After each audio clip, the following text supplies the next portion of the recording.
completo, sua profissão, sua idade e onde mora, por favor. Sou Glaucius Oliva, tenho 60 anos, moro em São Carlos, na rua Maestro João Sepp, número 410, apartamento 201. Eu sou professor universitário, trabalho na Universidade de São Paulo, Instituto de Física de São Carlos. Nasci numa família espírita em São Paulo, meus pais, que já se conheceram na Mocidade Espírita em São Paulo, meu pai vindo do interior, minha mãe também, e quando jovens se encontraram ainda na década de 40 do século passado, se conheceram na Mocidade Espírita da Federação Espírita do Estado de São Paulo, na verdade era a Mocidade Espírita do Estado de São Paulo, chamada UMESP, União das Mocidades Espíritas do Estado de São Paulo. E lá se conheceram, depois se casaram, então quando eu nasci já era de uma família espírita e desde pequeno vivi dentro do mundo do espiritismo. E você vem para São Carlos por quê?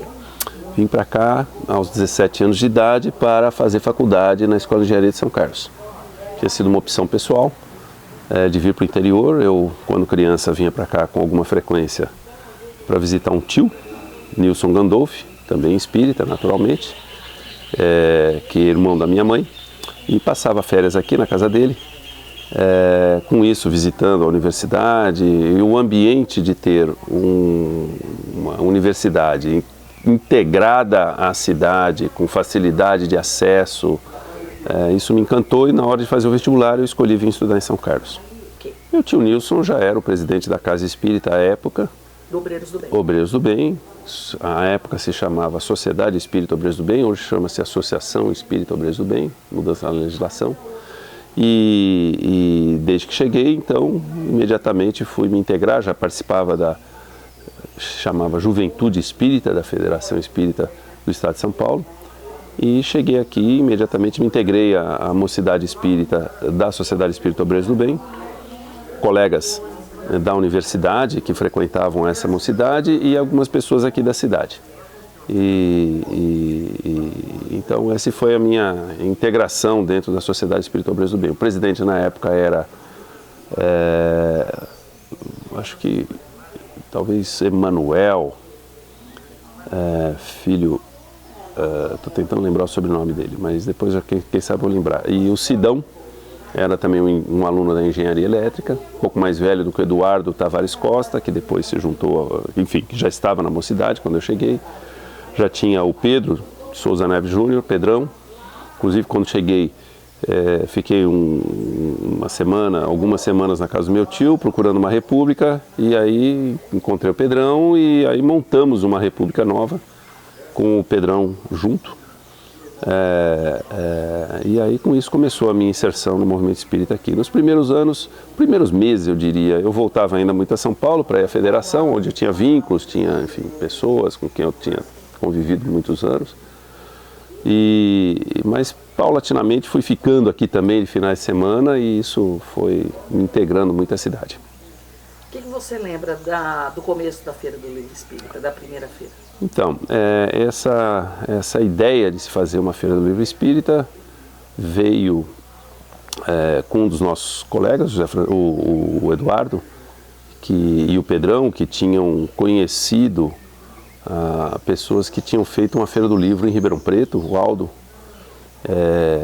Bianco, e vieram com essa ideia de que a gente podia fazer uma Feira do Livro aqui. E trouxeram os colegas de Ribeirão Preto, fizeram uma palestra para o pessoal da mocidade, e aí foi uma mobilização para que a gente conseguisse respaldo da Casa Espírita, né? Na época, São Carlos tinha poucas casas espíritas, talvez uma meia dúzia delas, e o Obreiros do Bem era a maior delas, enfim. Então foi importante convencer o Obreiros do Bem de que a gente poderia fazer uma Feira do Livro em praça pública. O tio Nilson Gandolfi, que talvez possa dar esse depoimento também, já havia, ainda na década de 60, feito o que não era, por alguns anos ele fez isso, era o que ele chamava de exposição do livro espírita, Então, numa loja que cedia um espaço ali na Avenida São Carlos mesmo, um pouco antes do Álvaro Guião, para quem vem da Praça Central, do lado direito, tinha uma sala comercial que estava desocupada e o dono da sala comercial cedia essa sala para que se fizesse a exposição do livro espírita. Então era uma feira, porque você podia expor e podia se comprar alguns livros, mas num ambiente fechado. Também naquele mesmo ano, essa ideia de se ter o livro espírita mais próximo, se criou a banca do livro espírita, que também o tio Nilson teve um envolvimento muito grande para conseguir uma autorização da prefeitura para colocar essa banca na Praça Coronel Salles, na esquina com a Major José Inácio. Então havia uma motivação muito grande em torno do livro, e o livro como sendo o principal instrumento de divulgação da doutrina espírita, né? Então quando a gente veio com a ideia de fazer a feira, o pessoal mais sênior um pouco preocupado, porque enfim, você ir para a praça pública, você pode ter confrontos, conflitos, mas nos apoiaram muito e acho que isso foi importante. Não dava para fazer sozinhos, então a gente se escorou em outros grupos de jovens. Tinha uma segunda mocidade espírita em São Carlos, na Casa do Caminho, dirigida pelo Romildo, que era irmão do Roque, também não lembro dos sobrenomes, mas então o Romildo liderava uma mocidade espírita na Casa do Caminho, tínhamos nós lá no Obreiros do Bem, e aí a ideia foi, em vez de fazer só Obreiros do Bem, que isso fosse um movimento da cidade. Então nós começamos a procurar apoio nas outras casas espíritas. Na Casa do Caminho se associou a nós o Romildo com a turma da mocidade. No Batuíra foi extremamente importante a participação e contribuição do Dr. Durval Martinez, que era presidente do Batuíra e que era uma pessoa muito influente na cidade, até porque tinha uma participação de liderança na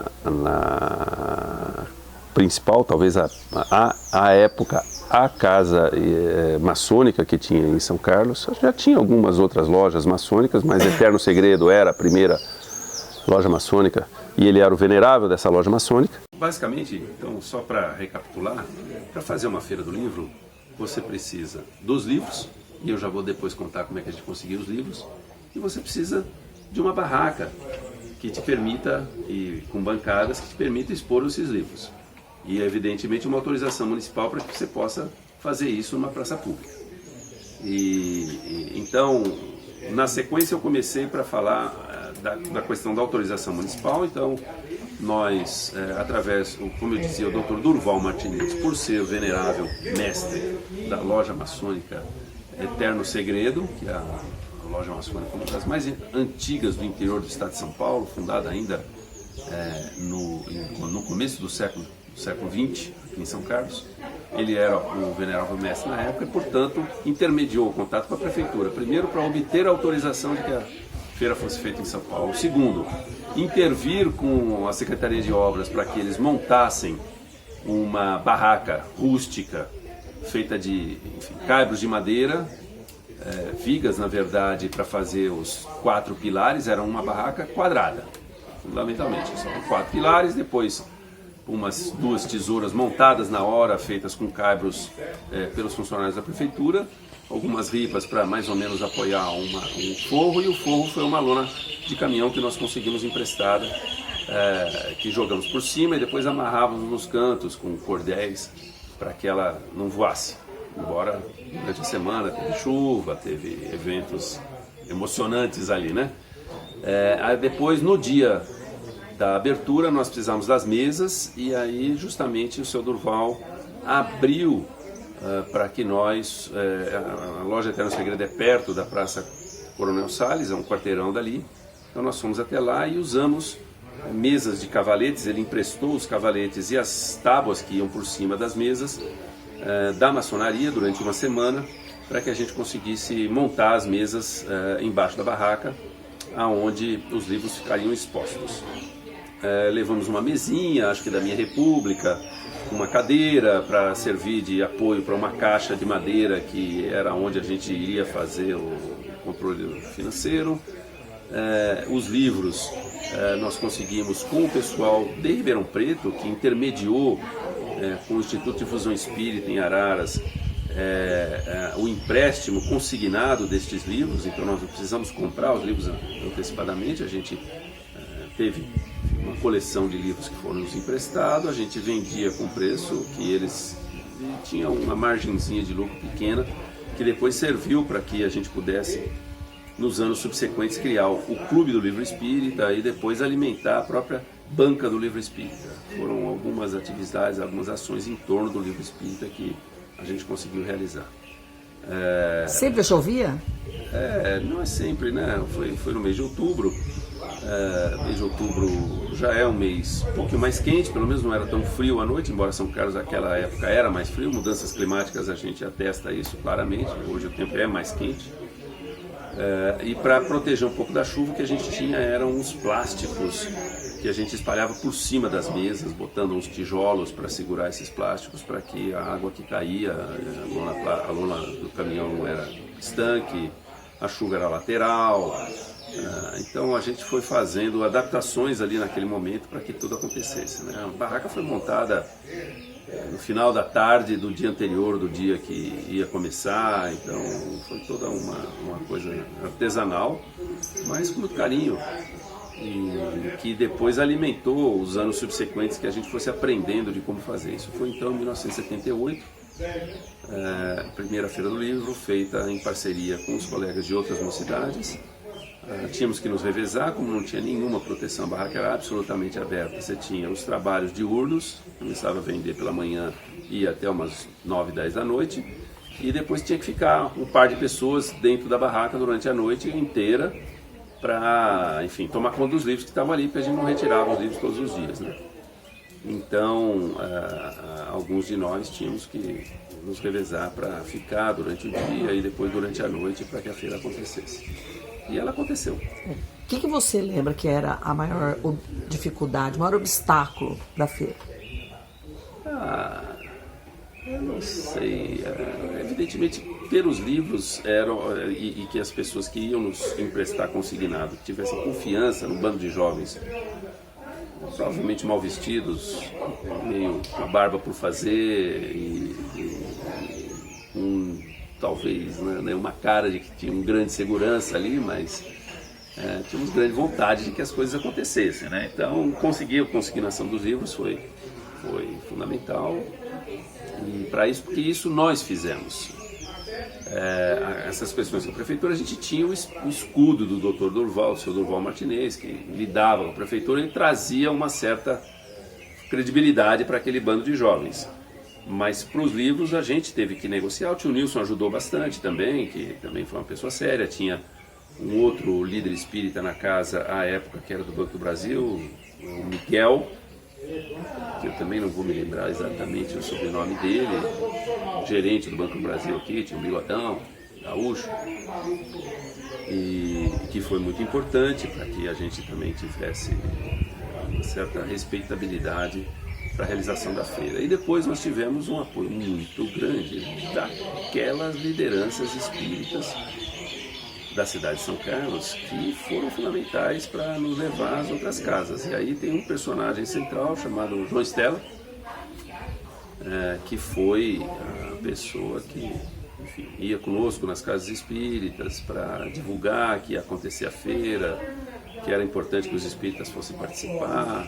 A gente tinha um receio, né? Ninguém sabia muito bem, primeira vez que ia levar uma coisa para a praça, se tinha problema com a igreja, se ia ter problema com outras denominações religiosas, se ia ter problemas de segurança, com, enfim, ficar de noite, com o livro em praça, gente jovem demais, no meio da rua. Mas no final deu tudo muito certo, a feira foi muito legal, muita gente circulou por ali, as pessoas compraram livros, conversaram sobre espiritismo. Então, não sei se é porque a gente era muito inconsequente. Jovem tem essa vantagem, né, que é impagável. O desconhecimento, a ignorância é santa, porque a gente não tinha medo das coisas, né? E ao não ter medo, a gente, enfim, fazia as coisas acontecerem, e elas aconteceram. nessa relação com outras mocidades. Inclusive a gente teve que aprender um pouco, ou seja, as pessoas são diferentes, o jeito de trabalhar das pessoas são diferentes, a liderança na Casa do Caminho, Romildo era mais velho, bem mais velho do que nós, né? Nós temos ali entre 17, 18 e 20, 21 anos de idade. O Romildo já devia ter seus 30 e poucos anos, então tinha talvez uma preocupação maior com tudo, especialmente com as questões financeiras, e então às vezes queria brecar um pouco das coisas acontecerem, da forma ou na velocidade que a gente achava que devia acontecer. Mas aí a gente foi aprendendo a lidar, né, com isso. Quer dizer, o conflito é necessário, é produtivo, é criativo e educativo, né, para todos nós. Então isso foi uma outra característica ali daqueles dias. Qual que é a memória emotiva, assim, a memória positiva que você tem dessas? Nossa, a abertura da feira na primeira noite, em que a gente, enfim, trouxe a comunidade espírita toda da cidade, que compareceu lá, a prece que foi feita, o seu João Estela estava presente. Então aquilo lá foi já um momento de muita emoção, porque a gente viu acontecer uma coisa que a gente tinha planejado por alguns meses, não foram muitos meses em que a gente gastou planejando aquilo, né? Depois, os anos subsequentes, a gente foi melhorando. No segundo ano ainda foi com uma barraca improvisada. Depois, no terceiro ano, a gente já, como engenheiros, estudantes, planejou, desenhou uma barraca toda feita de madeira, em que os encaixes iam ser feitos já por parafusos e não mais por pregos, como eram nos primeiros 2 anos. Aí montamos uma barraca de madeira, com 2 módulos, com as madeiras todas que se encaixavam, parafusos que eram removíveis. Uma peça de engenharia. Uma peça de engenharia, projeto nosso. E depois pintamos, e aí era uma arte a gente montar. Então, o dia da montagem também era outra brincadeira enorme, porque na primeira a montagem não era nossa, era da prefeitura, né? Então, a partir, eu acho que foi a terceira, eu não me lembro exatamente, não sei se os colegas vão se lembrar, se foi exatamente na segunda que a gente já conseguiu ter a barraca nossa, ou se a gente só conseguiu ter a nossa barraca na terceira. Mas me lembro plenamente da construção dessa barraca, da gente serrando as madeiras, fazendo os furos, fazendo os encaixes, depois pintando. Nós fizemos isso no barracão que nos emprestou o Suami Vilela, pai da Lívia, que também participava da mocidade, e que tinha um barracão no sítio onde ele mora até hoje. E lá a gente conseguiu montar essa barraca, né? Fazer essa barraca nos finais de semana, às vezes durante a semana, quando a gente não tinha aula, ou às vezes cabulava uma aula para ir fazer, porque era mais divertido do que assistir aula. E depois, inclusive, era onde a gente guardava essa barraca quando ela não estava sendo usada. Para cobrir, nós conseguimos uma arrecadação entre os colegas espíritas da cidade para comprar uma lona de caminhão nova, no dimensão do que era necessário, pesadíssima, porque era uma lona grande. E aí levamos a um alfaiate de lonas, um costureiro de lonas que trabalhava para fazer lonas para caminhões. Ele colocou argolinhas a cada 20 centímetros, 30 centímetros, de tal maneira que a gente pudesse aí, nesses locais, ir amarrando ao longo de todo o diâmetro, todo o perímetro da barraca. E essa barraca, então, aí serviu por muitos anos, até que mais lá para frente é que ela foi substituída por uma metálica. E depois foi crescendo em módulos, fazia um outro módulo. Quer dizer, quem vê a imagem da barraca da Feira do Livro hoje em dia percebe que houve ali uma evolução muito grande. O que você lembra dos livros que eram vendidos lá? Então, a gente é evidente que tinha uma diversidade mais limitada, mas obviamente as obras básicas, que era o carro-chefe para a gente vender muito barato. Os romances, a gente já aprendeu a separar as obras não por autor, mas por gênero, né, dos livros. Então tinha o local dos romances, tinha o local dos livros chamados científicos. Nós gostávamos muito disso, tínhamos grupo de estudo científico do espiritismo. Eu tinha vindo, na minha experiência em São Paulo, e preservava essa atividade durante a graduação, uma relação muito forte com o Dr. Hernani Guimarães Andrade, que foi talvez o expoente maior dos estudos científicos do espiritismo no Brasil. Tem várias obras nessa área, então nós estudávamos os livros dele, discutíamos os temas, os aspectos mais científicos da mediunidade, das memórias de outras encarnações, dos fenômenos de poltergeist, dos modelos que explicavam como deve acontecer a relação entre o espírito e a matéria. Tínhamos um grupo de estudo que inclusive incluía gente que não era só exatamente espírita, tinha alguns simpatizantes só que vinham para o nosso grupo. Então tinha o canto dos livros científicos, tinha o canto dos livros mais evangélicos, de mensagens, tinha o canto dos livros psicografados por Chico Xavier, especialmente as obras de André Luiz, de Emmanuel. Tinha o canto dos científicos, você tinha os livros de Leon Denis, que eram muito populares. Tinha um pouquinho de livros infantis, ainda não tinha uma ampla literatura infantil espírita, então era limitada, mas tinha um pouco. Então era isso, a gente devia ter talvez ali uns 200 títulos diferentes, no máximo, na primeira feira do livro. Então, até porque em quase 40 anos, mais de 40 anos um pouco, a literatura espírita se expandiu enormemente, né? Antes a literatura espírita basicamente era a original ali do final do século XIX, que envolvia obras básicas e os primeiros estudiosos do aspecto mais científico-filosófico do espiritismo, e depois as obras de Chico Xavier. Tinha um pouco já de Divaldo Franco, não ainda muito, né? Alguns livros de João de Ângeles, guia espiritual, que escreve através de Divaldo Franco. E basicamente era isso. Então não tínhamos muitos autores encarnados, né? Tinha um pouco de Herculano Pires, tinha um pouco que era parte um pouco mais filosófica, tinha um pouco de Richard Simonetti aqui no vizinho Bauru, mas era um ou outro livro só. Então a literatura era mais limitada, né? Era basicamente Chico Xavier no século passado. E era o que a gente tinha na feira. Talvez você que está, né, conversando comigo aqui se lembre, porque a gente engajou o pessoal mais jovem, né, da mocidade. Tínhamos nós um pouco mais velhos já na universidade, mas a mocidade tinha as pessoas mais jovens. Evangelização, 14, 15, a última fase da evangelização. Anos de idade, então aí envolvia você, Estela, o Neto, a Selminha, eram pessoas mais jovens mesmo que participavam e que iam lá durante o dia, não podia ficar de noite porque os pais não deixavam, mas iam um pouco durante o dia, depois da escola. Então era muito legal também ter essa presença dos jovens na Feira do Livro.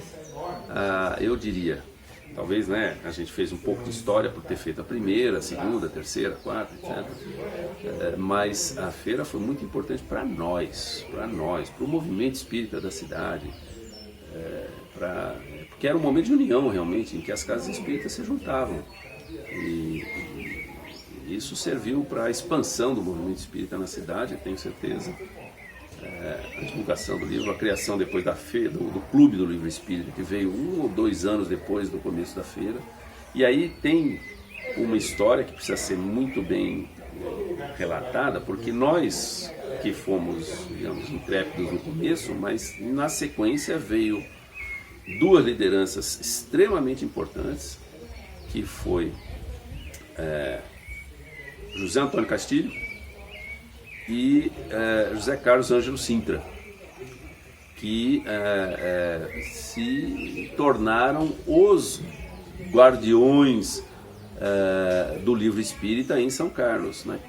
Ajudando a criar o Clube do Livro Espírita,